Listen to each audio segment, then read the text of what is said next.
Bonjour, si je vous parle de colo, de centre de loisirs, qu'est-ce que ça vous évoque? Bah, je sais pas, balade avec les copains, sortir sans les parents, euh, De la bouffe ensemble.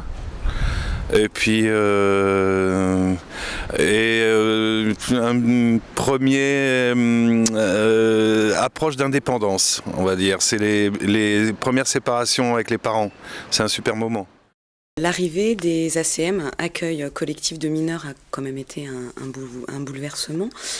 Comment est-ce que ça a été accueilli par les enfants, par les parents aussi? Eh bien, c'était quand même un besoin quand ça a été créé. Nous, on a créé ça en 1980. On a fait une intercommunalité avec Malville et Cordemais, donc ça s'appelait l'ALVA, Association intercommunale de vacances, loisirs, enfants et adolescents. Et donc après, on a continué, nous, à faire des centres aérés. On n'a jamais fait de colonies de vacances, parce que c'est un besoin, comme les parents donc, travaillent à droite et à gauche.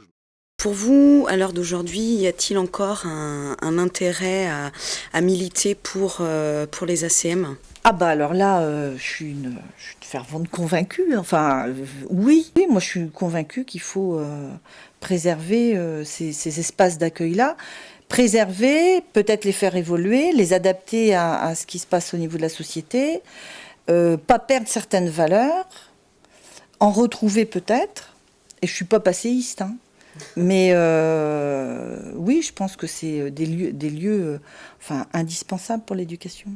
Les sont toujours les mêmes, et je dirais même ils sont amplifiés, parce que en milieu de semaine, il y a également un besoin, quoi. Et nous, à Saint-Étienne-de-Montluc, nous, on a fait ça pendant 24 ans, et donc après, ça a été repris par la municipalité, et ça continue toujours. Les centres aérés existent toujours, quoi.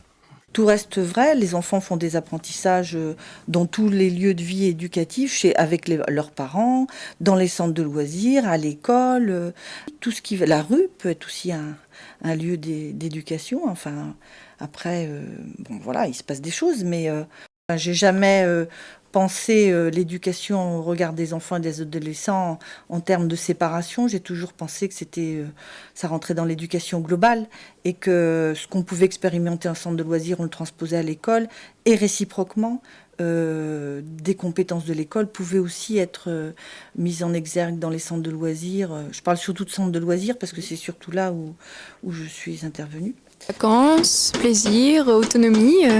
Et comment définiriez-vous l'éducation populaire? Éduquer tout au long de la vie. Je pense que c'est accepter les différences, et puis la tolérance, et surtout avec ce qui se passe en ce moment, il y a quand même beaucoup de matière à dire, quoi, hein.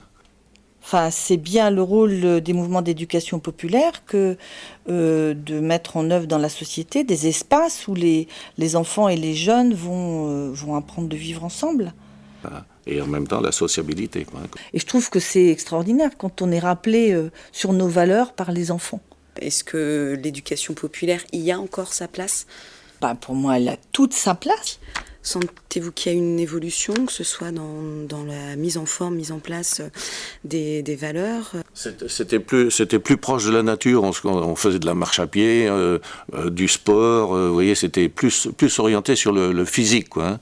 Et un petit peu d'activité manuelle, forcément, mais c'était plus sur le sport et tout ça, quoi, hein. Je pense qu'il y a 10 ans, par exemple, les parents mettaient leurs enfants dans les centres de loisirs ou dans les camps ou colos, parce que c'était un lieu éducatif reconnu par eux, hein, pas qu'un mode de garde, c'est ça que je veux dire. Et que maintenant, peut-être qu'ils ont toujours cette intention-là, mais que la réalité économique fait qu'ils n'ont plus les moyens de ça. C'est que sur les critères d'inscription, sur les critères d'accueil, on est en train de s'assouplir parce qu'on est obligé de tenir compte de ça. Sur les valeurs, j'espère qu'on ne s'assouplit pas.